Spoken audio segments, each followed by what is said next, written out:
നമസ്കാരം. നമ്മളിപ്പോൾ നിൽക്കുന്നത് എരുവേലി അല്പം ഉള്ളിലേക്ക് കയറിയിട്ടാണ്. എരുവേലി ജംഗ്ഷനിൽ നിന്ന് ഒരു 1/2 കിലോമീറ്റർ പുറകിലേക്ക് കയറി അതിൽ തലക്കോട് നിൽക്കുന്ന ഭാഗത്താണ് നിൽക്കുന്നത്. ഏതായാലും നമുക്ക് ഒരു പ്രത്യേക സ്ഥലത്തേക്കാണ് നമ്മൾ പോകുന്നത്. നമ്മൾ മുമ്പും ഇതിനെപ്പറ്റി ഒരു വീഡിയോ ചെയ്തിട്ടുണ്ട്, എങ്കിലും അതിനെപ്പറ്റി ഒരു വിശദമായ ഒരു വീഡിയോ ആണ്. നല്ലൊരു അനുഭവമായിരിക്കും നിങ്ങൾക്ക്. ഏതായാലും നമുക്ക് കാഴ്ചകൾ കാണാം.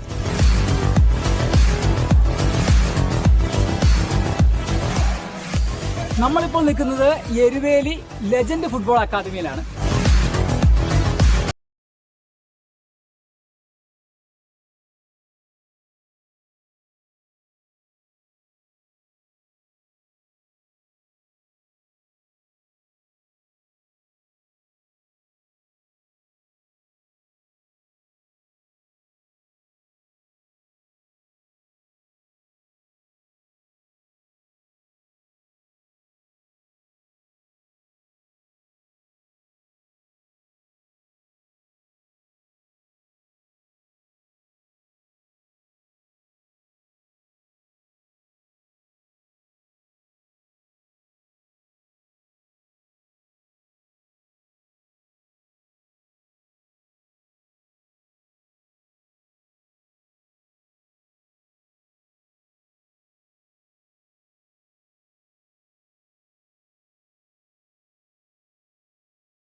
പ്പെടാൻ പോകുന്നത് ഇന്ത്യൻ വനിതാ പെലെയാണ്.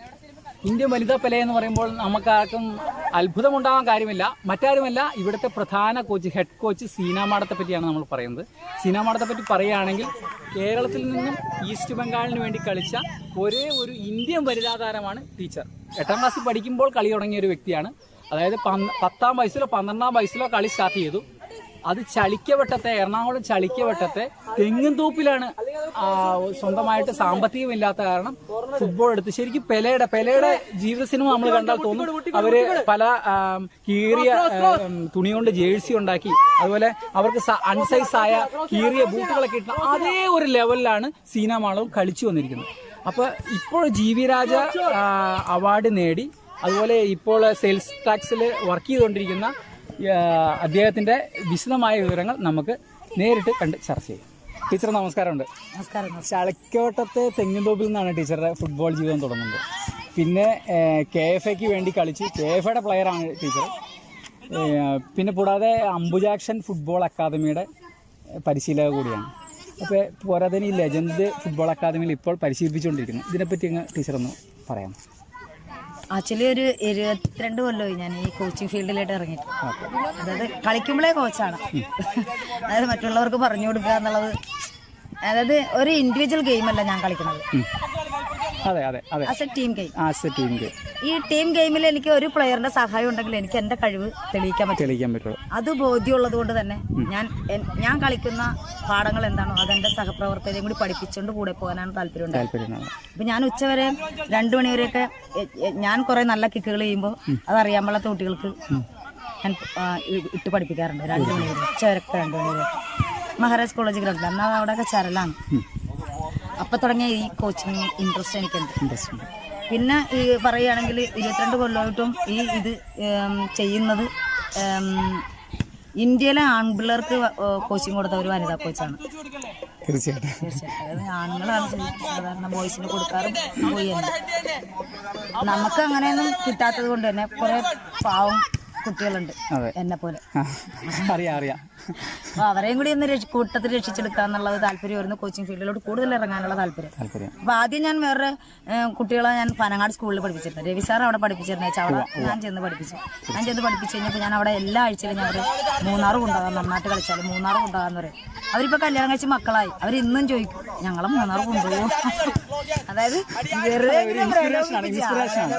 ടീമിനെ ഗ്രൗണ്ടിലോട്ട് വരുത്തുക എന്നുള്ളതാണ് ഞാൻ ചെയ്യാറ് ഉള്ള ഒരു രീതി. ചിലപ്പോൾ ബാഡായിരിക്കാം, ചിലപ്പോൾ കുറച്ചെങ്കിലും നല്ലതുണ്ടായിരിക്കാം. കുറച്ച് ഒരു മോട്ടിവേഷനാണ് ഇത് ഉദ്ദേശിക്കുന്നത്. അത് കഴിഞ്ഞിട്ട് അംബുജാഷിന്റെ ഹെഡ് കോച്ചായിട്ട് വർക്ക് ചെയ്തു അവിടെ ഒരു ഫുട്ബോൾ. അതിക്ക് മുമ്പ് ഞാനൊരു വനിതാ ടീം ഉണ്ടാക്കി. അവിടെ ഒരു നല്ല എറണാകുളം ജില്ലയിൽ കേരളത്തിലെ ഏറ്റവും കേരള ടീമിലേക്ക് ഒരു 10 പേർക്ക് സെലക്ഷൻ കിട്ടിയിരുന്ന ഒരു ടീമാണ്. പിന്നെ അത് നേരെ താഴത്തോട്ട് പോയെന്ന് പറഞ്ഞാൽ കുട്ടികൾ പലവരും ഷാദി ഓകെ ഇതില്. എങ്കിൽ തന്നെയും ടീച്ചർക്ക് ഒരു നല്ല ഫ്യൂച്ചർ എന്നത് EK നായനാർ സാറാണല്ലോ മുഖ്യമന്ത്രി. അദ്ദേഹം ക്ലിഫ് ഹൗസിൽ വിളിപ്പിച്ചിട്ട് സെയിൽ ടാക്സിൽ ഏത് ഡിപ്പാർട്ട്മെന്റാണ് ടീച്ചർക്ക് വേണമെന്നാണ് ആദ്യം ചോദിച്ചത്. തീർച്ചയായിട്ടും അങ്ങനെ മുഖ്യമന്ത്രികളിൽ സ്പോർട്സ് താരങ്ങളോട് ചോദിച്ച ഏക വനിത ഞാൻ ചിലപ്പായിരിക്കും. ഇതിനിപ്പോ മുമ്പ് നമ്മുടെ Vijayan sir IM Vijayan sir ആണെങ്കിൽ അദ്ദേഹം നമ്മുടെ കരുണാകരൻ സാറിന്റെ ഒരു നിയോഗ മുഖാന്തരമാണ് ഇത്രയും ഉന്നത തലങ്ങളിലെത്തിയത്. അപ്പൊ അതാണ് ഇങ്ങനെ ചോദിക്കാൻ കാരണം. അപ്പൊ എന്റെ ചെറുപ്പത്തിൽ അച്ഛനും അമ്മയൊക്കെ മരിച്ചുപോയി. പിന്നെ ആരും നോക്കാനുണ്ടായില്ല. പിന്നെ ആകെയുള്ള സന്തോഷം കിട്ടുന്നത് ഫുട്ബോളിൽ നിന്നാണ്. ഫുട്ബോൾ കളിക്കുമ്പോൾ മാത്രമാണ് ഞാൻ എന്റെ ജീവിതത്തിൽ ഞാൻ ഒറ്റപ്പെട്ടില്ല, ഞാൻ ഒറ്റക്കല്ല എന്ന് ഞാൻ വിശ്വസിക്കുകയും ആസ്വദിക്കുകയും ചെയ്യുന്നത് ഫുട്ബോൾ കളിക്കുമ്പോൾ. അതുകൊണ്ട് ഫുട്ബോൾ എപ്പോഴും കളിക്കാൻ ഞാൻ തയ്യാറാണ്. ഇപ്പോഴും ഞാൻ കുട്ടികളെ കൂടി രാത്രി 9:30 വരെയും കുട്ടികളെ കൂടി. പക്ഷേ ടീച്ചർ ഇത്രമേൽ കഷ്ടപ്പെട്ടിട്ടും ടീച്ചർക്ക് ആകെ GV രാജ അവാർഡ് മാത്രമാണ് ഇതുവരെ വന്നിരിക്കുന്നത്. വേറെ ഒരു അവാർഡ്, അർജുന അവാർഡോ മറ്റു അവാർഡുകളോ ഒന്നും വന്നിട്ടില്ല. അതിനെക്കുറിച്ച് ടീച്ചർക്ക് എന്തെങ്കിലും? എന്നെക്കാൾ കഴിവ് കൂടിയവർ വേറെ ഉണ്ടായിരിക്കാം. നമ്മളെ തലപ്പത്തിരിക്കണവരെ നമ്മൾ ഒന്നും പറയാൻ പറ്റില്ലല്ലോ. നമ്മളെക്കാൾ കഴിവ് കൂടിയവരുണ്ടായിരിക്കാം, അതായിരിക്കാം അതിന്റെ കുറവ്. അല്ല, ഫുട്ബോൾ ഈ പൊതുവെ നമ്മുടെ കേരള ഫുട്ബോൾ അസോസിയേഷന് നല്ല പ്ലെയറിനോട് ഒരു ഫോക്കൽ ചെയ്യാനുള്ള ഒരു കുറവുണ്ടെന്ന് ടീച്ചർ കരുതുന്നുണ്ടോ? ഇപ്പൊ കൂടുപോലെ അക്കാഡമികൾ മുളച്ചേക്കണത് ISL വന്നതുകൊണ്ട്. അതിക്ക് മുമ്പേ ഞങ്ങൾ അക്കാഡമികൾ ഉണ്ടായിരുന്നു. നമ്മൾ പറഞ്ഞേക്കണത് ഒറ്റ കാര്യം മാത്രമേ, ഈ പാവപ്പെട്ട കുട്ടികളെ ഓരോ അക്കാഡമികളിലും കളിക്കുന്നത് ആ ISL പോലത്തെ ഒരു സ്ഥലത്തുനിന്ന് കയറാനെങ്കിലും ഉള്ള ഒരു അനുവാദം കിട്ടാറുണ്ട്. ഈ കളികൾ നടക്കുമ്പോൾ പിക്കപ്പ് ബോയ്സ് എന്ന് പറഞ്ഞൊരു ഇതുണ്ട്, കൈ പിടിച്ചോണ്ട് പോകുന്നത് ടീം. അത് ഓരോ അക്കാഡമിക്ക് ഒരു ചാൻസ് കൊടുത്ത് ആ പിള്ളേർ ആ സ്റ്റേഡിയമെങ്കിലും കാണും. ഇപ്പൊ കല്ലൂർ സ്റ്റേഡിയം ഇരിക്കുന്ന എന്റെ വീടിന്റെയൊക്കെ തൊട്ടടുത്താണ്. പക്ഷെ എനിക്കൊരു ടിക്കറ്റ് കിട്ടണമെങ്കിൽ ഞാൻ ലൈനിൽ പോയി നിൽക്കണം. അത് ഇന്ത്യ കളിച്ചെന്ന് പറഞ്ഞിട്ട് കാര്യമില്ല, ഇന്ത്യക്ക് വേണ്ടി കളിച്ചെന്ന് പറഞ്ഞിട്ട് കാര്യമില്ല, ഇന്ത്യയിലെ കുറെ ഫുട്ബോൾ പ്ലേയേഴ്സിനെ ഉണ്ടാക്കി എന്ന് പറഞ്ഞിട്ട് കാര്യമില്ല. ഞാൻ ലൈനിൽ നിന്നാലേ എനിക്ക് ടിക്കറ്റ് കിട്ടുള്ളൂ. അതായത് റെയിൽവേയിൽ പണ്ട് ടീച്ചർ ചായ വിറ്റുകൊണ്ടിരുന്ന സമയത്ത് ഇന്ത്യൻ ഫുട്ബോളറാണ് നമുക്ക് ചായ തരുന്നതെന്ന് അന്ന് അറിയപ്പെടാണ്ട് ധാരാളം ആൾക്കാരുണ്ടായിരുന്നു. ശരിയല്ലേ?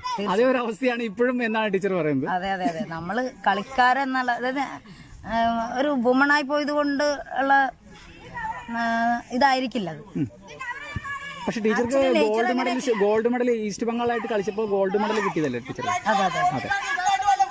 പക്ഷെ ആദ്യത്തെ കേരളത്തിൽ നിന്ന് കളിക്കുന്ന ആദ്യത്തെ വനിതയ്ക്കല്ലേ ഇങ്ങനെ ഒരു ഗോൾഡ് മെഡൽ കിട്ടില്ല? ഞാൻ മാത്രമേ കളിച്ചിട്ടുള്ളൂ. വേറെ ആരും കളിച്ചിട്ടില്ല. ഈ ദിവസം വരെ ഞാൻ മാത്രമേ കളിച്ചിട്ടുള്ളൂ. നാളെ എന്താവുന്ന എനിക്ക് അറിഞ്ഞൂടാ. ഈ ദിവസം വരെ ഈസ്റ്റ് ബംഗാൾ വേണ്ടി കളിച്ച ഒരേ ഒരു വനിത ഞാനാണ് കേരളത്തിൽ നിന്ന്. പക്ഷെ വേറെ വനിതകൾ എന്തുകൊണ്ട് ഉയർത്തു വരുന്നില്ല? ഉയർത്തു വരാത്തത് പിന്നെ സപ്പോസ് അങ്ങനത്തെ ഒരു എക്സ്പീരിയൻസ് കൊണ്ട് എന്തുകൊണ്ട് വനിതകൾ ഈ രംഗത്തേക്ക് വന്നത്? ക്രിക്കറ്റിലൊക്കെ തന്നെയാണ് വനിതാ ടീമുണ്ട്, വേൾഡ് കപ്പ് നടക്കുന്നുണ്ട്, എന്തുകൊണ്ട് ഫുട്ബോൾ നടക്കുന്നില്ല? ഞാൻ പറയുന്നത് വനിതകൾ ഇഷ്ടംപോലെ വരുന്നുണ്ട്. എന്നെക്കാൾ നല്ല കഴിവുള്ള, എന്നെക്കാൾ കഴിവ് കൂടിയവര് എനിക്ക് മുമ്പ് ഉണ്ടായിട്ടുണ്ട്, എനിക്ക് ശേഷമുണ്ട്. പക്ഷെ അവരൊന്നും അറിയപ്പെടാതെ പോകണം. വേൾഡ് കപ്പ് കളിച്ച ഒരു വനിതയുണ്ട് നമുക്ക്, നമ്മുടെ ട്രാൻസ്പോർട്ടിൽ വർക്ക് ചെയ്യുന്ന ഒരു മേഡം ഉണ്ട്. ആ മേഡം വേൾഡ് കപ്പ് കളിച്ചതാണ് നമ്മുടെ കേരളത്തിലുണ്ട്. അവരെ കുറിച്ച് ആരറിയും? വേൾഡ് കപ്പ് കളിച്ച് 73-ല് സന്തോഷ് ട്രോഫി കളിച്ച അവരെ ഉയർത്തിക്കൊണ്ടുവരാനാണ് ഇപ്പോഴും. സന്തോഷ് ട്രോഫി 73-ന് ശേഷവും ഇഷ്ടംപോലെ കുട്ടികൾ കളിച്ചിട്ടുണ്ട്. പക്ഷെ അവരെ ഉയർത്തിക്കൊണ്ടുവരാൻ അപ്പോഴും ആളില്ല. 73-ലെ സന്തോഷ് ട്രോഫിയുടെ പല ആൾക്കാർക്കും പലതും പല സ്ഥലങ്ങളിലും കൊടുക്കുമ്പോഴും അതിനുശേഷം സന്തോഷ് ട്രോഫി കളിച്ചവരുണ്ട്. സന്തോഷ് ട്രോഫിക്ക് തുല്യം കളിച്ച ഞങ്ങളുണ്ട്, സീനിയർ നാഷണൽ കളിച്ചത്. ഞങ്ങൾ റണ്ണറപ്പായിട്ടുണ്ട്. വിൻ ചെയ്യാനുള്ള ഒരു സെക്കൻഡ് കൊണ്ട് വിൻ ചെയ്യാൻ പറ്റാത്ത നിമിഷങ്ങൾ ഞാൻ കണ്ടിട്ടുണ്ട്. ഓരോ സ്റ്റേറ്റിലും ചവിട്ടി ICUവിൽ കിടക്കുന്ന ആൾക്കാരാണ് ഞാനൊക്കെ. ചവിട്ട് കൊണ്ടിട്ടുണ്ട് ഒരുപാട്.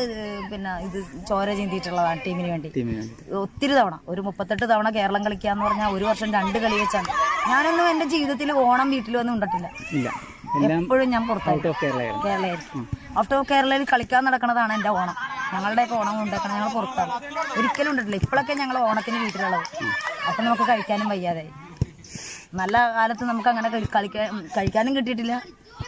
അങ്ങനെയുള്ള അവസ്ഥകൾ കണ്ടായിരുന്നു. ഒരു വീട്ടുകാരെ കാണാൻ പോലും. നമ്മളുടെ വിഷമം എന്ന് പറഞ്ഞാൽ നമ്മൾ ഇത്രയും ത്യജിച്ചത് വീട്ടുകാരെ, നാട്ടുകാരെ, അല്ലെങ്കിൽ നമ്മളുടെ നല്ല ജീവിതവും. ഞാനൊരു കല്യാണം പോലും കഴിക്കാതായത് ഫുട്ബോൾ കളിക്കാനും ഫുട്ബോൾ പഠിപ്പിക്കാനും വേണ്ടിയാണ്. നല്ലൊരു തലത്തിൽ എത്താതെ ഞാൻ എന്റെ ജീവിതം ഹോമിക്കപ്പെടുമോ എന്നുള്ള ഒരു പേടി എനിക്കിപ്പോ ശരിക്കുണ്ട്. അല്ല, ഇപ്പൊ തന്നെയാണെങ്കിൽ ഇപ്പൊ ടീച്ചർ ഈ ഒരു ഫീൽഡിലേക്ക് ഇറങ്ങി ഫുൾ ടൈം ആയിട്ട് നടക്കുന്നു. അപ്പൊ ടീച്ചറുടെ ഒരു ശിഷ്യൻ ഉയർന്നു വരുന്ന ഒരു നല്ല നിലയിൽ എത്തുക എന്നൊരു കാഴ്ചപ്പാട് ടീച്ചർക്കില്ല? തീർച്ചയായിട്ടും. എന്റെ 2-3 ശിഷ്യന്മാർ അങ്ങനെ വന്നിട്ടുണ്ട്. ഒരു നിയാസ് എന്ന് പറഞ്ഞൊരു ശിഷ്യൻ ഇപ്പൊ എന്റെ ആർമിയിൽ ജോലിയുണ്ട്. പിന്നെ എന്റെ ഒരു ശിഷ്യൻ വേൾഡ് കപ്പ് കളിച്ചിട്ടുണ്ട്. ബേണ്ട കപ്പ് എന്ന് പറഞ്ഞ ഒരു ഇതിലൂടെ കളിച്ചിട്ടുണ്ട്. അദ്ദേഹത്തിന്റെ കഴിഞ്ഞ ദിവസം ടി വി ഉണ്ടായിരുന്നു. സീന ടീച്ചറാണ് ആദ്യമായിട്ട് ബൂട്ട് മേടിച്ചതെന്നൊക്കെ പറഞ്ഞു. അപ്പൊ അതൊക്കെ ഓരോ ഗെയിമിലൂടെ ഓരോ പ്ലെയർ വളരുമ്പോഴാണ് നമ്മൾക്ക് ഒരു സാറ്റിസ്ഫാക്ഷൻ. ജീവിതത്തിൽ എന്തെങ്കിലും നേടിയെന്ന് തോന്നുന്നത് ആ ടൈമിൽ മാത്രം. അതാണ് സന്തോഷം. ജീവിതത്തിൽ എപ്പോഴെങ്കിലുമൊക്കെ എന്തെങ്കിലും ആയി എന്ന് തോന്നുന്നത് ഇങ്ങനെയുള്ള നല്ല പ്ലെയേഴ്സിനെ കാണുമ്പോൾ. പിന്നെ ഞാൻ എറണാകുളത്തോട്ട് ഇറങ്ങിക്കഴിഞ്ഞാൽ ഞാൻ ഒരു ബേസിക് പഠിപ്പിച്ച ഒരു പ്ലെയർ തന്നെ ആയിരിക്കാം ഏതെങ്കിലും ഒരു ക്ലബിൽ കളിക്കുന്നത്. കാരണം ഒരു ഫുട്ബോൾ അറിയാൻ പാടില്ലാത്തൊരു കുട്ടികളെ എടുത്ത് പഠിപ്പിക്കാൻ ഇത്തിരി ബുദ്ധിമുട്ടാണ്. ആ പഠിപ്പിക്കുന്നത് ഞാൻ പഠിപ്പിച്ചൊരു ലെവലായി കഴിയുമ്പോൾ കളി അറിയാവുന്നവരെ എടുത്ത് പഠിപ്പിക്കല് വേറെ കോച്ചുമാരാണ്. കളി അറിയാവുന്നവരെ എടുത്ത് പഠിപ്പിക്കാൻ എന്ത് പ്രയാസം. ടാറ്റിക്സ് മാത്രം പഠിപ്പിച്ചാൽ മതി. ടാറ്റിക്സും ഇതും മാത്രം പഠിപ്പിച്ചാൽ മതി. പക്ഷെ ഞാൻ പഠിക്കുമ്പോൾ കാല് പിടിച്ചിട്ട് പുഷ് പാസ് ഇങ്ങനെയാണ്, ഇങ്ങനെ പുഷ് പാസ് ചെയ്താലാണ് നമുക്ക് ബോൾ ഒരാൾക്ക് പാസ് കൊടുക്കാൻ പറ്റുള്ളൂ. അവിടെ തുടങ്ങി ആ ഫുട്ബോൾ പഠിപ്പിക്കണം. ആ സ്കില്ല് മുതൽ ഇത്രയും ഒരു ടാക്ടിക്സ് വരെ എത്തണമെങ്കിൽ നമുക്ക് അത്ര എഫർട്ട് നമ്മളും പഠിക്കണം. തീർച്ചയായിട്ടും. ഇപ്പൊ ഞാൻ പറഞ്ഞില്ലേ, ഈ പ്രായത്തിൽ ഞാൻ പ്രായത്തിൽ ഞാൻ കാണിക്കുന്ന സ്കില്ല് പിള്ളേര് ഞാൻ പഠിപ്പിച്ചെടുക്കണേണത്. ഇനി ഇത് പഠിച്ചു കഴിയുമ്പോൾ പിള്ളേർ നല്ല ക്ലബ്ബിൽ പോയാൽ നമുക്ക് സന്തോഷമുള്ളൂ. പക്ഷെ നമ്മുടെ കുട്ടികളായിരിക്കും അത്. വലുതായി കഴിയുമ്പോൾ അവർ ഓർക്കാറില്ല. എങ്കിൽ കുറെ കുട്ടികൾ ഓർക്കുന്നവരുണ്ട്. നമുക്കത് മതി. ടീച്ചറെ, അതുകൂടാതെ നമ്മളിപ്പോൾ ടീച്ചർ വേൾഡ് കപ്പ് കളിച്ചിട്ടുണ്ടെന്ന് പറഞ്ഞു. പല നമ്മുടെ ശിഷ്യന്മാരുണ്ട്, പലരും കളിച്ചിട്ടുണ്ടെന്ന് പറഞ്ഞു. പക്ഷെ എന്തുകൊണ്ട് ഒരു സെമി വരെ വേൾഡ് കപ്പിൽ ഇന്ത്യക്ക് പെർഫോം ചെയ്യാൻ പറ്റുന്നില്ല? സ്റ്റാമിന ഭയങ്കര പ്രശ്നമാണ്.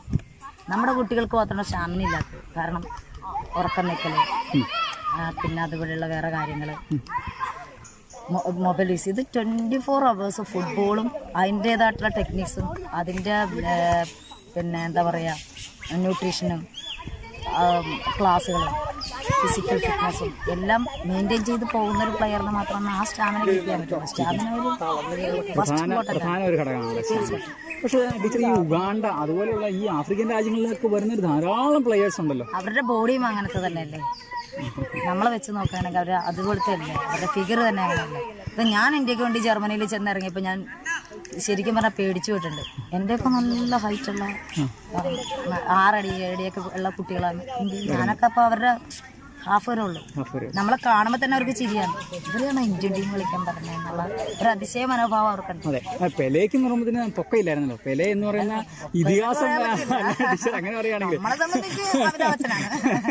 അല്ല പറയുന്നത്, പെലെ എന്ന് പറയുമ്പോഴും ടീച്ചറിന് അല്പം കൂടെ ഹൈറ്റ് ഉണ്ടാവും. ആ ഒരു ലെവലാണ്. പക്ഷെ അദ്ദേഹം ഫുട്ബോൾ ഇതിഹാസമാണല്ലോ. അത് റൊണാൾഡോ മറ്റേ ഇതും അങ്ങനെയല്ലേ, നമ്മുടെ മർഡോണ അങ്ങനെ തന്നെയാണ്. പൊക്കം കുറഞ്ഞവരാണ്. പക്ഷേ വേറൊരു കാര്യം എന്ന് പറഞ്ഞാൽ ഇപ്പൊ എല്ലാവർക്കും ഒരു ഭാഗ്യ നമ്പർ കിട്ടാനുള്ളത് ഒരു 10ആണ്. 10ലാണ് സച്ചിൻ തെണ്ടുൽക്കറൊക്കെ എല്ലാവരും പെലയടക്കം തുടങ്ങിയിരിക്കുന്നത്. ടീച്ചർക്ക് എങ്ങനെയാണ് ഈ 10 നമ്പർ എങ്ങനെയോ ഓട്ടോമാറ്റിക് കിട്ടി? എന്റെ കൂട്ടത്തിൽ ഞാൻ ചെല്ലുമ്പോൾ 10ാം നമ്പർ ഇട്ട് കളിച്ച റീത്ത എന്ന് പറഞ്ഞൊരു പ്ലെയറാണ്. ആ പ്ലെയർ കളി നിർത്തിയപ്പോഴത്തേക്ക് ഈ 10ാം നമ്പർ നിനക്കേ യോഗ്യതയുള്ളതെന്ന് പറഞ്ഞ് എനിക്ക് തന്നിട്ട് പോയതാ. പിന്നെ അവിടെ നിന്ന് മാറണമെന്നില്ല വേറെ. കൂടാതെ ടീച്ചർ, ഈ സെയിൽ ടാക്സിന്റെ ജീവിതവുമായിട്ട് ഏകദേശം 20 വർഷം, ഒരു വ്യാഴവട്ട കാലമായി 20 വർഷമായി ടീച്ചർ സെയിൽ ടാക്സ് കയറിട്ടെന്ന് പറയുന്നു. ഈ ജീവിതത്തിൽ എനിക്ക് എപ്പോഴും സപ്പോർട്ട് തന്നേക്കണം എൻ്റെ ഓഫീസിലെ സ്റ്റാഫാണ്. വന്നാലും വന്നില്ലെങ്കിലും എന്നെ നല്ല ഒരു എന്താ പറയാ ഒരു ഇന്ത്യൻ പ്ലെയർ ആയിട്ടാണ് കാണുന്നത്. പ്രോട്ടോകോൾ അനുസരിച്ച് അവരുടെ മുകളിലാണ് ഞാൻ എന്നുള്ള തോന്നൽ അവർക്ക് ഇപ്പോഴും ഉണ്ട്. DC അടക്കം ഡെപ്യൂട്ടി കമ്മീഷണർ അടക്കം പറയും പ്രോട്ടോകോൾ അനുസരിച്ച് നമ്മുടെ മുകളിലാണ്. അതൊന്നും നമുക്ക് ഒബേ ചെയ്യാം. അങ്ങനെ ആ ഒരു കോൺസെപ്റ്റ് എന്റെ കാര്യത്തിൽ എനിക്ക് ഏറ്റവും കൂടുതൽ സാറ്റിസ്ഫൈഡ് ചെയ്യാനാണ് ആ ഒരു ജീവിതത്തിൽ. ഏറ്റവും സപ്പോർട്ട് ചെയ്യുന്നു എന്നാണ് ഞാൻ എന്റെ ഒരു ദിവസത്തെ ഷെഡ്യൂൾ പറഞ്ഞോട്ടെ. തീർച്ചയായിട്ടും. ഒരു ദിവസത്തെ എന്റെ ഷെഡ്യൂൾ എന്ന് പറഞ്ഞാൽ കാലത്ത് തന്നെ എഴുന്നേക്കും. മുമ്പൊക്കെ ഈ ഹോട്ടലുകളുടെ പ്രാക്ടീസ് കൊടുക്കുമായിരുന്നു. ഹോട്ടലിലാണ്. പിന്നെ നമ്മുടെ പ്രസ് ക്ലബ് എറണാകുളം ബോയ്സിന്റെ വലിയ ബോയ്സാണ്. അവർക്ക് ഞാൻ പ്രാക്ടീസ് കൊടുക്കും. 8:30 കഴിയുമ്പോൾ അത് ക്ലോസ് ചെയ്യും. എന്നിട്ട് ഓഫീസിൽ പോകും.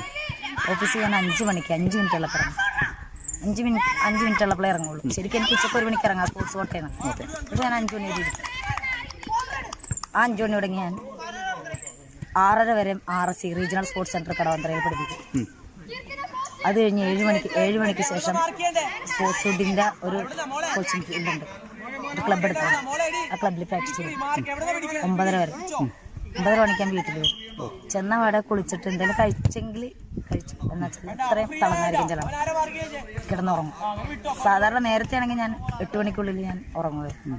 ഞാൻ 9 മണിക്ക് ക്ലാസ് ഉള്ളതുകൊണ്ട് 9 മണിക്ക് പിറ്റേ ദിവസം രാവിലെ ഇറങ്ങും. ജീവിതത്തിൻ്റെ സന്തോഷങ്ങളുടെ ജീവിതത്തിൻ്റെ പകുതി മുക്കാലും ഗ്രൗണ്ടിൽ തന്നെ. അതാണ് സന്തോഷം. അപ്പോൾ ടീച്ചറിൻ്റെ പാചകം എല്ലാം ടീച്ചർ പുറത്തുനിന്ന് കഴിക്കുകയാണോ അതോ പുറത്തുനിന്ന് മേടിച്ചുകൊണ്ട് വരികയാണ്? കാരണം ഇത്രയും ടയേർഡായിട്ട് വന്ന് പിന്നെ കുക്ക് ചെയ്യാൻ. അല്ല, വീട്ടിൽ ചേച്ചിയുണ്ട്. ചേച്ചി എന്തെങ്കിലുമൊക്കെ ഉണ്ടാക്കി. പിന്നെ ഒരു ഫാമിലിനെ ഞാൻ നോക്കിയപ്പോൾ എന്നെ അവർ നോക്കുന്നുണ്ട്. ഒരു മുസ്ലിം ഫാമിലിനെ ഞാൻ നോക്കി, അവരെന്നെ നോക്കും. ഇടയ്ക്കൊക്കെ ഞാൻ അവരുടെ വീട്ടിൽ ചെന്ന് അവരെനിക്ക് ഭക്ഷണം. അങ്ങനെയൊക്കെ ഇങ്ങനെ ഇതില്ല. പിന്നെ 2-3 ക്യാൻസറുള്ള അമ്മമാരെ നോക്കണുണ്ട്. അപ്പോൾ അവർക്കുള്ള മരുന്നും ഇതൊക്കെ ഞാൻ ആഴ്ചയിൽ 2 ദിവസം അവർക്ക് മരുന്നിന് കൊണ്ടുപോക്ക്, അവർ മരുന്ന് മേടിച്ചു കൊടുക്കല്, അവർക്ക് ഭക്ഷണം കൊടുക്കല്, അതൊക്കെ ഞാൻ ഇങ്ങനെ പോകണം. ജീവിതം അങ്ങനെ അത്ര ഒരു ഇതിൽ പോകണം. IM വിജയൻ നമ്മുടെ ഇന്ത്യൻ ഇതിഹാസത്തെ പറ്റിയുള്ള എന്തെങ്കിലും ഒരു ഓർമ്മകൾ എനിക്ക് സ്വപ്നം കാണാൻ പറ്റില്ല എന്ന് പറഞ്ഞാൽ ജീവിതത്തിൽ അദ്ദേഹത്തെ പോലെ ഒന്ന് ആകണം എന്ന് ഞാൻ കൊതിച്ചിട്ടുള്ള ഒരാളാണ്. പക്ഷെ അദ്ദേഹത്തിന്റെ പേര് എന്റെയും കൂടി പേരിലോട് കൂടി ചേർന്നപ്പോൾ ഭയങ്കര സന്തോഷം. ലേഡി IM വിജയൻ എന്ന് ഞാൻ അറിയപ്പെട്ടു. തീർച്ചയായിട്ടും. അപ്പൊ എനിക്കൊരു ഭയങ്കര സന്തോഷമായി. ഞാൻ ഈസ്റ്റ് ബംഗാളിന് വേണ്ടി കളിക്കുമ്പോൾ എനിക്കൊരു ആ റൂമിലോട്ട് കയറി ചെന്നപ്പോൾ എനിക്കൊരു അലമാര തന്നു. ആ അലമാര ഞാൻ തുറന്നു നോക്കുമ്പോൾ അതിന്റെ ഉള്ളിൽ IM വിജയൻ എഴുതി. അതിന്റെ അകത്താണ് എന്റെ ഡ്രസ്സ് വെക്കാൻ എനിക്ക് സൗകര്യം കിട്ടിയത്. അത് തന്നെ എനിക്ക് ഏറ്റവും വലിയ ഭാഗ്യം. ഇന്ന് ഞങ്ങൾ ഓരോ വേദികളിൽ ഞങ്ങൾ പങ്കെടുമ്പോൾ എനിക്ക് അദ്ദേഹത്തിന്റെ അടുത്തിരിക്കാനുള്ള യോഗ്യത ഉണ്ടല്ലോ തമ്പുരാനെ എന്നോർത്ത് ദൈവത്തിനോട് ഭയങ്കര നന്ദിയാണ്. ഒരു 17 സെക്കൻഡിൽ ഗോളടിച്ചാൽ നമ്മുടെ ഏഷ്യയിൽ വേറെ ആരുണ്ട്? അദ്ദേഹത്തിന്റെ ഒക്കെ ഗോളെന്ന് പറഞ്ഞാൽ അദ്ദേഹത്തിന്റെ സ്കില്ലെന്ന് പറഞ്ഞാൽ വിത്തിൻ സെക്കൻഡിനുള്ളിൽ ഒരു ഓപ്പൺ സ്പേസ് കണ്ടെത്തുക എന്ന് പറഞ്ഞാൽ അത് IM വിജയന് മാത്രമുള്ള ഒരു ക്വാളിറ്റിയാണ്. നമുക്കൊക്കെ സ്വപ്നം കാണാൻ കഴിയില്ല. അല്ല, ടീച്ചർക്കും IM വിജയനും തമ്മിൽ ഏകദേശം ഒരു താരതമ്യ പഠനം. രണ്ടുപേരും സിസർ കട്ടി കൂടെയാണ് ഫേമസ് ആയി. അതെന്താണ് അങ്ങനെ ടീച്ചർ സിസർ കട്ടിൽ? ഞാൻ IM വിജയന്റെ കണ്ടിട്ടാണ് ഇൻസ്പിറേഷനാണ്. പുള്ളി ഒരു മഹാരാജാസ് കോളേജ് ഗ്രൗണ്ടിലൊരു സന്തോഷ് ട്രോഫി ആണെന്ന് തോന്നുന്നുണ്ട്, ഒരു സിസർ കട്ടിലൊരു ഗോൾ അടിച്ച്. അന്ന് തുടങ്ങിയ ഞാൻ പോയിട്ട് ഈ വെള്ളത്തിലും മണ്ണിലൊക്കെ ഇത് ചെയ്തു നോക്കാം. മഴക്കാലത്തേ ചെയ്യുള്ളൂ, പേടിയാണല്ലോ. പക്ഷെ അതൊരു ഭയങ്കര അനുഭവം. സത്യത്തിൽ സിസർ കട്ട് എന്നുള്ള പേരറിഞ്ഞിട്ടല്ല ഞാനൊരു ഗോൾ അടിച്ചത്. അതൊരു ശരിക്കും സിസർ കട്ടായപ്പോൾ പേടി മാറി. ഇദ്ദേഹത്തെയാണ് എൻ്റെ ഇൻസ്പിറേഷൻ. ഞാൻ അത് കണ്ടാണ് ഞാൻ പഠിച്ചത്. പിന്നെ എൻ്റെ ഈ കാലയിൽ ഇങ്ങനെ ജഗിൾ ചെയ്യണത് ഞാൻ IM വിജയൻ്റെ കണ്ടു പഠിച്ചതാണ്. ഇങ്ങനെ പുള്ളി ഇങ്ങനെ എടുക്കും, അത് ഞാൻ സ്ഥിരമായിട്ട് പുള്ളിയുടെ ഇങ്ങനെ കണ്ട് ഇങ്ങനെ ചെയ്യുമ്പോൾ എനിക്കും ഒരു സന്തോഷം. ഇദ്ദേഹത്തെ പോലെ എനിക്കും ചെയ്യാൻ പറ്റിയല്ല. അപ്പൊ ആ ഒരു കാര്യങ്ങളെല്ലാം ഞാൻ പിന്തുടർന്നത് മുഴുവൻ അദ്ദേഹത്തിനെ കണ്ടുകൊണ്ട് തന്നെയാണ്. ജീവിതത്തിലെ സന്തോഷങ്ങളും അത് ചെയ്യാൻ പറ്റിയല്ലോ എന്നുള്ളത് നമുക്ക് സന്തോഷം. അപ്പൊ ശരിക്കും നേരിട്ട് ഒരു ഗുരു എന്നുള്ള രീതിയിലല്ലാതെ അത് കണ്ടുപഠിക്കുക ഗുരുവായത് ശരിക്കും ഭീഷ്മാചാര്യരുടെ അടുത്ത് നമ്മുടെ ഒരു പേരിൽ ഹോമിക്കപ്പെട്ട ആ ഒരു ഒളിച്ചു കണ്ടുപിടിച്ചത്. അതുപോലെ ടീച്ചർക്ക് പല ബൂട്ടുകളും മറ്റും കടക്കാരും മറ്റും, അതായത് ബംഗാളിലുള്ളവരും മറ്റും ഫ്രീ ആയിട്ട് എനിക്ക് IM വിജയന്റെ പേര് പറഞ്ഞിട്ട് എനിക്കിങ്ങനെ മുഖമായിട്ടൊരു പരിചയം ഉണ്ടാകുന്നൊരു സംശയമുണ്ട്. ഞങ്ങൾ തമ്മിൽ മുഖം നല്ല പരിചയമുണ്ട്. IM വിജയന്റെ പെങ്ങളല്ലേ തു ബഹനാണ് IM വിജയൻ സാർക്ക് ബഹനാന്ന് ചോദിച്ചിട്ട് ഒരു ബൂട്ട് തന്നിട്ടുണ്ട്. അതൊക്കെ സത്യത്തിൽ എനിക്കൊരു ബൂട്ട് പിടിയും കാശ് ഉണ്ടായില്ല, ആ സമയത്താ കിട്ടിയത്. അപ്പൊ ഞാൻ ഓർത്തത് ദൈവം അറിഞ്ഞുകൊണ്ട് തന്നതാണല്ലോ എന്ന് ഓർത്ത്. അന്ന് എനിക്ക് ബൂട്ടില്ല, കീറിയ ബൂട്ടിട്ട് ഞാൻ കളിക്കുന്നത്. അപ്പൊ എല്ലാരും ബൂട്ട് മേടിക്കാൻ പോയ കൂട്ടത്തിൽ ഞാനും കൂടെ പോയതാണ് മൈതാൻ മാർക്കറ്റിൽ ചെന്നപ്പോഴത്തേക്കും ഞാനൊരു ബൂട്ട് എടുത്തിട്ട് വില ചോദിച്ചു. അപ്പൊ 150 രൂപ ഉള്ളൂ കേട്ടോ അന്നാ ബൂട്ട്. മൈതാൻ മാർക്കറ്റ് എന്ന് പറയുമ്പോൾ എവിടെയാണ്? കൽക്കട്ടയാണ്. മൈതാൻ മാർക്കറ്റിൽ ചെന്ന ബൂട്ട് എടുത്ത് നോക്കിയപ്പോഴത്തേക്കും കൊള്ളാം. ഞാൻ ഇട്ട് നോക്കി, 3 സൈസാണ് എൻ്റെ. ഞാൻ ഇട്ട് നോക്കിയപ്പോൾ എനിക്ക് കറക്റ്റാണ്. എനിക്ക് എത്ര പൈസ 150. അപ്പോൾ ഞാൻ പൈസ ഇല്ല, അപ്പോൾ ഞാൻ അവിടെ വെച്ചത്. അപ്പോൾ കടക്കാരൻ പറഞ്ഞു अब किधर का है? मैं बोला केरला फुटबॉल खिलाड़ी है या हेल्प फुटबॉल खिलाड़ी आप IM विजयन का बहन है? ഞാൻ പെട്ടെന്ന് കയറി പറഞ്ഞു അതെ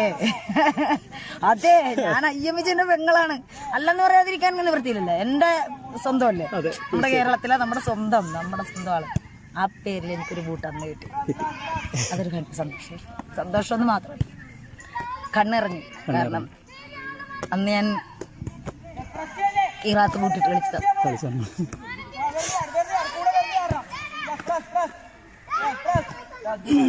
ഏതായാലും ജർമ്മനിയിലൊരു അനുഭവം ടീച്ചറെ ഞാൻ കേട്ടിട്ടുണ്ട്.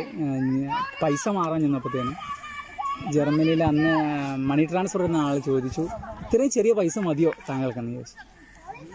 അതൊരു നല്ല അനുഭവം. അത് ഞാൻ ഡൽഹി എയർപോർട്ടിലേക്കാണ്. അപ്പോൾ അത്രയും നാളെ നല്ല ഡ്രസ്സൊന്നും നമ്മൾ ഇട്ടിട്ടില്ല. ഞാനൊരു നല്ല ഡ്രസ്സ് ആദ്യമായിട്ട് ഇന്ത്യൻ ടീമിൽ നിന്ന് കിട്ടിയതാണ്. 2 പാൻറ്, 2 ഷർട്ട്, ടൈ, തൊപ്പി, ബ്ലസർ, ഓവർകോട്ട് ഇതെല്ലാം കിട്ടിക്കഴിഞ്ഞപ്പോഴത്തേക്ക് ഞാൻ അതൊക്കെ ഇട്ട് കഴിഞ്ഞപ്പോൾ നല്ല ഭംഗി. കണ്ണാടിയിൽ കിട്ടി ഇങ്ങനെ നിൽക്കണേന്ന് അവിടെ തന്നെ മാറാതെ കാണാൻ നല്ല ഭംഗി തന്നെ കാണാൻ. പിന്നെ എനിക്ക് ഇത്ര ഭംഗി ഉണ്ടായാന്ന് പറഞ്ഞു. ടൈയൊന്നും കിട്ടാറിഞ്ഞൂടാ. ഗോവയിലെ ഒരു മരിയാന്ന് പറഞ്ഞൊരു പ്ലെയർ എനിക്ക് കെട്ടിപ്പിടിപ്പിച്ചത്.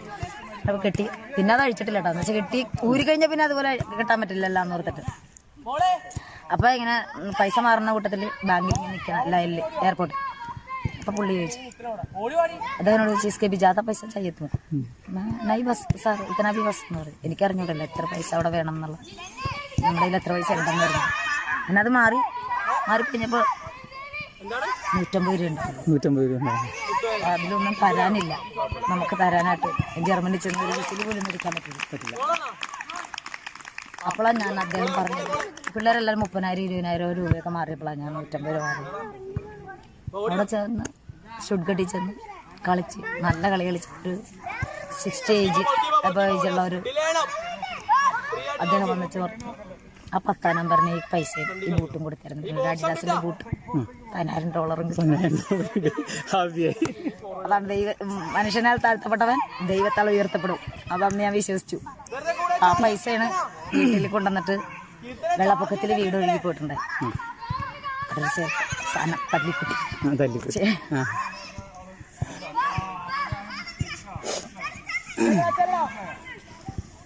പിന്നെ പോരാത്തതിന്റെ ടീച്ചറുടെ ജീവിതവുമായിട്ട് ഞാൻ ചോദിക്കുന്നത് തെറ്റാണെങ്കിൽ ക്ഷമിക്കുക. കാരണം നമ്മൾ ഇപ്പം അറിയപ്പെടുന്ന ഒരു അത്ലറ്റിക്കാണ് പി ടി ഉഷ.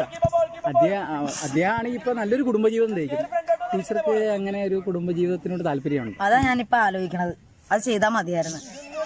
ഞാൻ എനിക്ക് മാത്രം ഒരു കൊച്ചുണ്ടായി ഞാൻ അതിലോട്ട് മാത്രം ഒതുങ്ങിപ്പോയാലോ എന്നുള്ള സ്വാർത്ഥ സ്വഭാവമാണ് എന്നെ കല്യാണം കഴിക്കാതാക്കിയത്. കാരണം ഇപ്പം ഗ്രൗണ്ടിലെന്ന് പറഞ്ഞാൽ എനിക്ക് ഇഷ്ടംപോലെ കുട്ടികളുണ്ട്. ഇതെല്ലാം എൻ്റെ മക്കളാണ്. അതെ, തീർച്ചയായിട്ടും.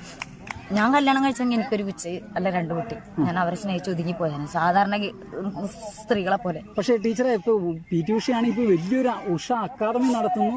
ടീച്ചറുടെ ഹസ്ബൻഡാണെങ്കിൽ അതുപോലെ സപ്പോർട്ടാണ് ടീച്ചർക്ക്. ടീച്ചറുടെ ഹസ്ബൻഡാണെങ്കിൽ ഒരു പ്ലെയറാണ്.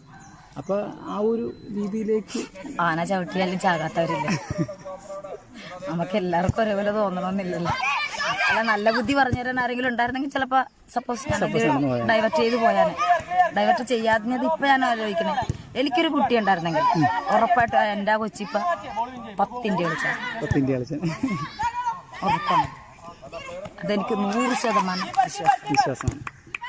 അപ്പൊ എന്തുകൊണ്ട് എൻ്റെ പിള്ളേർ കളിച്ചില്ല എന്നുള്ള ചോദ്യം വേണമെങ്കിൽ 2ാമത് വരാം.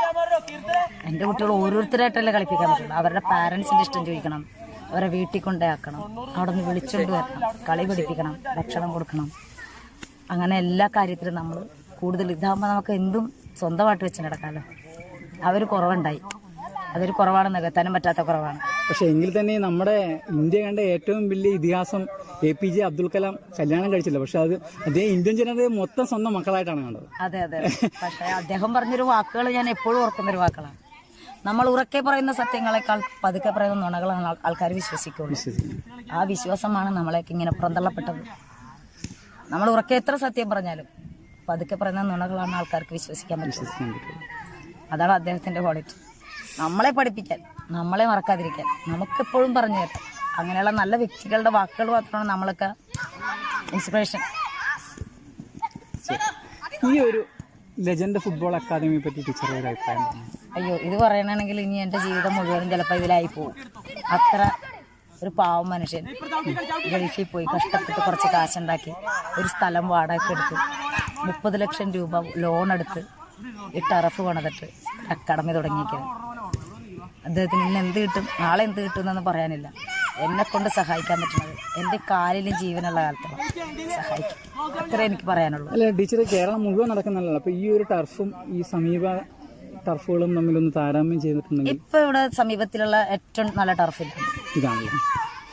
RC ആണ് ഇപ്പൊ നല്ലൊരു ടർഫ് ഉള്ളത്. കുറച്ചും കൂടി പൈസ കളിക്കാനല്ലേ? പൈസ കളിക്കാം, 6th വരെ കളിക്കാം. പക്ഷെ അതിന് മുകളിലേക്ക് നമുക്ക് പറ്റില്ല. കുറച്ചും കൂടി സ്ഥലം ഡിവൈഡ് ചെയ്ത് പോയിട്ടുണ്ട്. അതും കൂടി ഇൻക്ലൂഡ് ആയിരുന്നെങ്കിൽ കുറച്ചും കൂടി സ്പേസ് കിട്ടിയാണ്. ആ സ്പേസിൽ ചിലപ്പോൾ 7s യൂസ് ചെയ്യാറുണ്ട്. ഇവിടെ വരുന്ന ഈ പാരന്റും അതുപോലെയുള്ള നെയ്ബേഴ്സ് ഇവിടെ തൊട്ടടുത്തുള്ള ആൾക്കാരൊക്കെ കുറച്ചും കൂടി നല്ല ഇവിടെ ഇപ്പൊ കളിക്കുന്ന പെൺകുട്ടികളാണെങ്കിൽ അവരുടെ പെർഫോമൻസ് എങ്ങനെയുണ്ട്? നല്ലതായിപ്പോ ഒരു മാസമായിട്ടുള്ള തുടങ്ങിയിട്ട്. പക്ഷെ ഇപ്പൊ തന്നെ അവർ പല സെലക്ഷനിലും പോയി. ഇപ്പൊ ഖേലോ ഇന്ത്യ കളിക്കാൻ ഇതിൽ നിന്ന് 2 പിള്ളേർ കളിക്കുന്നുണ്ട്. ഇവർ രണ്ടുപേരും ഒക്കെ വനിതകളാണ്. അവരുടെ നല്ല പെർഫോമൻസ് ഇപ്പൊ ഉണ്ട്. നല്ല പ്ലേയേഴ്സാണ്. അവരൊരു വർഷം കൊണ്ട് ഒരു കേരളം കളിക്കും. അല്ലെങ്കിൽ ഇവിടുന്ന് ഒരു 2, 3, 4, 5 ഇന്ത്യൻ പ്ലേയേഴ്സ് ഉണ്ടാവും. അതിനുവേണ്ടിയുള്ള പരിശ്രമം തുടങ്ങിക്കഴിഞ്ഞു. അപ്പൊ ടീച്ചറുടെ എല്ലാവിധ ആഗ്രഹങ്ങൾ സഫലമാകട്ടെ എന്ന് ആത്മാർത്ഥമായി ആശംസിച്ചുകൊള്ളുന്നു. അങ്ങനെ ഞങ്ങളുടെ ഈ മുളന്തുരുത്തിയിൽ ഞങ്ങൾക്ക് വേണ്ടി ഇതേപോലെ പാവങ്ങൾക്ക് വേണ്ടി ഇങ്ങനെ ഒരു ക്യാമറ ചലിപ്പിച്ചതിൽ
അപ്പോൾ നിങ്ങൾക്ക് എല്ലാവരും കണ്ടു കഴിഞ്ഞിരിക്കുന്നല്ലോ ലെജൻഡ് അക്കാദമിയുടെ വിശേഷങ്ങൾ.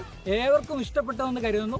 ഈ ക്യാമറ ദൃശ്യങ്ങൾ നിങ്ങൾക്ക് വേണ്ടി ചലിപ്പിച്ച മനു തങ്കച്ചനൊപ്പം ഞാൻ ബിനേഷ് തുമ്പി, സൈൻ ഔട്ട്.